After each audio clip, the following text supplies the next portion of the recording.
Robert M. Price, The Dunwich Horror. The Dunwich Horror by H.P. Lovecraft. Gorgons and hydras and chimeras, dire stories of Sileno and the harpies, may reproduce themselves in the brain of superstition, but they were there before. They are transcripts, types. The archetypes are in us and eternal. How else should the recital of that which we know in a waking sense to be false come to affect us at all? Is it that we naturally conceive terror from such objects considered in their capacity of being able to inflict upon us bodily injury? Oh, least of all. These terrors are of older standing. They date beyond body, or without the body they would have been the same. That the kind of fear here treated is purely spiritual, that it is strong in proportion as it is objectless on earth, that it predominates in the period of our sinless infancy, are difficulties the solution of which might afford some probable insight into our ante-mundane condition, and a peep, at least, into the shadow land of pre-existence. Charles Lamb, Witches and Other Night Fears. 1. When a traveler in north-central Massachusetts takes the wrong fork at the junction of the Aylesbury Pike, just beyond Dean's Corners, he comes upon a lonely and curious country. The ground gets higher, and the briar-bordered stone walls press closer and closer against the ruts of the dusty, curving road. The trees of the frequent forest belts seem too large, and the wild weeds, brambles, and grasses attain a luxuriance not often found in settled regions. At the same time, the planted fields appear singularly few and barren, while the sparsely scattered houses wear a surprisingly uniform aspect of age, squalor, and dilapidation. Without knowing why, one hesitates to ask directions from the gnarled, solitary figures spied now and then on crumbling doorsteps and on the sloping, rock-strewn meadows. Those figures are so silent and furtive that one feels somehow confronted by forbidden things with which it would be better to have nothing to do. When a rise in the road brings the mountains in view above the deep woods, the feeling of strange uneasiness is increased. The summits are too rounded and symmetrical to give a sense of comfort and naturalness, and sometimes the sky silhouettes with a special clearness the queer circles of tall stone pillars with which most of them are crowned. Gorges and ravines of problematical depth intersect the way, and the crude wooden bridges always seem of dubious safety.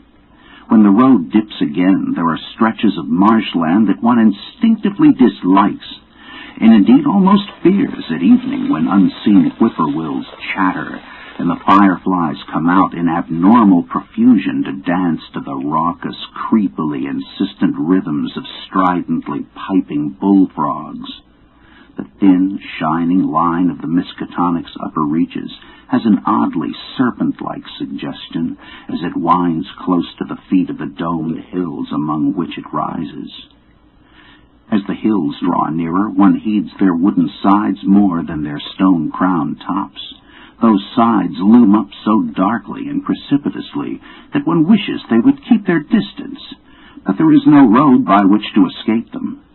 Across a covered bridge one sees a small village huddled between the stream and the vertical slope of Round Mountain, and wonders at the cluster of rotting gambrel roofs bespeaking an earlier architectural period than that of the neighboring region. It is not reassuring to see on a closer glance that most of the houses are deserted and falling to ruin, and that the broken steepled church now harbors the one slovenly mercantile establishment of the hamlet.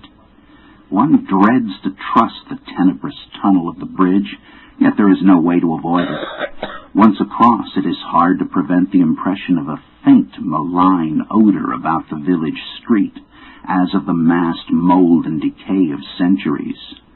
It is always a relief to get clear of the place and to follow the narrow road around the base of the hills and across the level country beyond it, till it rejoins the Aylesbury Pike.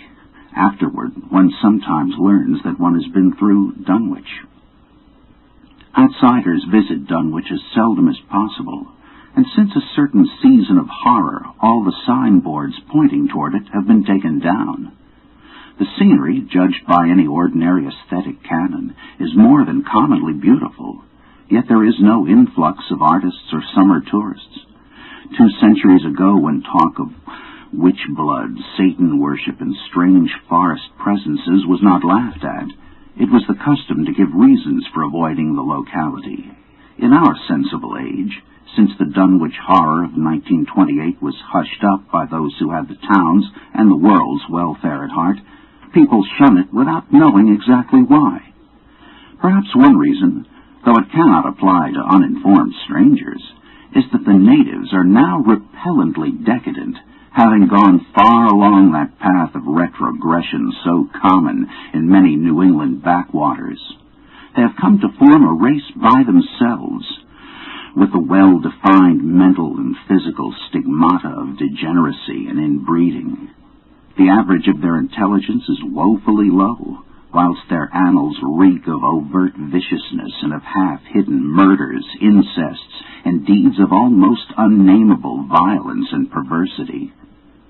The old gentry, representing the 2 or 3 armigerous families which came from Salem in 1692, have kept somewhat above the general level of decay, though many branches are sunk into the sordid populace so deeply that only their names remain as a key to the origin they disgrace. Some of the Whateleys and Bishops still send their eldest sons to Harvard and Miskatonic, though those sons seldom return to the moldering gambrel roots under which they and their ancestors were born.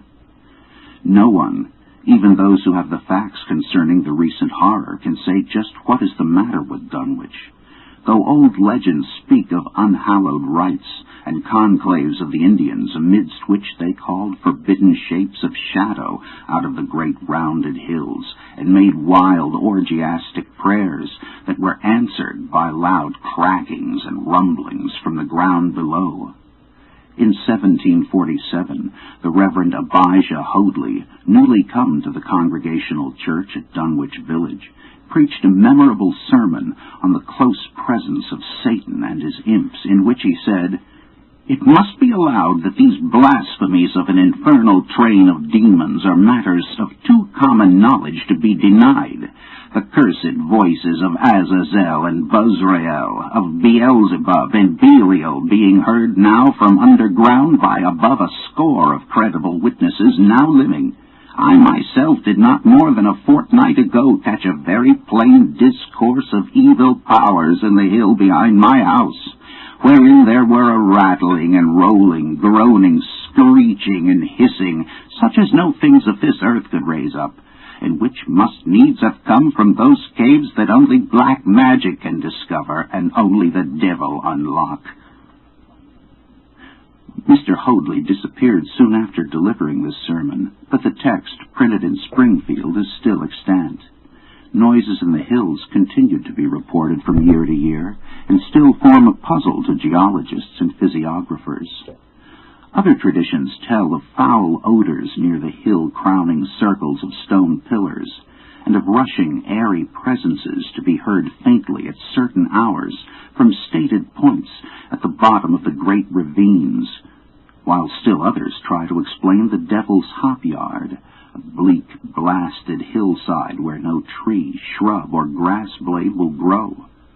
Then, too, the natives are mortally afraid of the numerous whippoorwills, which grow vocal on warm nights. It is vowed that the birds are psychopomps, lying in wait for the souls of the dying, and that they time their eerie cries in unison with the sufferer's struggling breath. If they can catch the fleeing soul when it leaves the body, they instantly flutter away, chittering in demonic laughter. But if they fail, they subside gradually into a disappointed silence.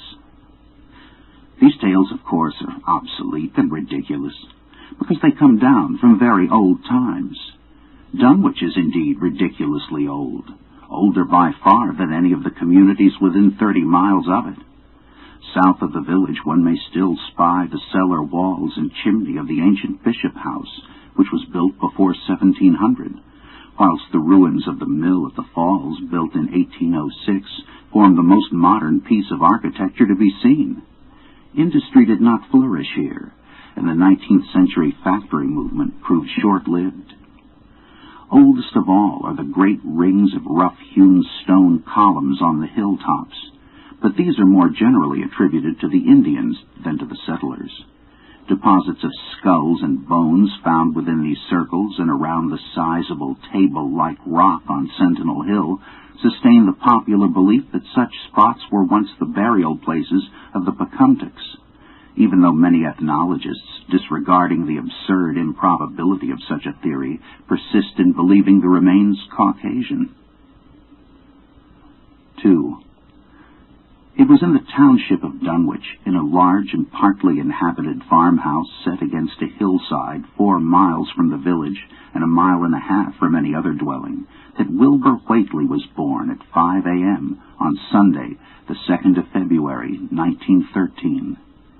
This date was recalled because it was Candlemas, which people in Dunwich curiously observe under another name, and because the noises in the hills had sounded, and all the dogs of the countryside had barked persistently throughout the night before. Less worthy of notice was the fact that the mother was one of the decadent Whateleys, a somewhat deformed, unattractive albino woman of 35, living with an aged and half-insane father, about whom the most frightful tales of wizardry had been whispered in his youth. Lavinia Whately had no known husband, but according to the custom of the region made no attempt to disavow the child, concerning the other side of whose ancestry the country folk might and did speculate as widely as they chose. On the contrary, she seemed strangely proud of the dark, goatish-looking infant who formed such a contrast to her own sickly and pink-eyed albinism, and was heard to mutter many curious prophecies about its unusual powers and tremendous future. Lavinia was one who would be apt to mutter such things, for she was a lonely creature given to wandering amidst thunderstorms in the hills and trying to read the great odorous books which her father had inherited through 2 centuries of Whateleys, and which were fast falling to pieces with age and wormholes. She had never been to school, but was filled with disjointed scraps of ancient lore that old Whately had taught her. The remote farmhouse had always been feared because of old Whately's reputation for black magic, and the unexplained death by violence of Mrs. Whately, when Lavinia was 12 years old, had not helped to make the place popular. Isolated among strange influences, Lavinia was fond of wild and grandiose daydreams and singular occupations, nor was her leisure much taken up by household cares in a home from which all standards of order and cleanliness had long since disappeared. There was a hideous screaming which echoed above even the hill noises and the dogs barking on the night Wilbur was born, but no known doctor or midwife presided at his coming.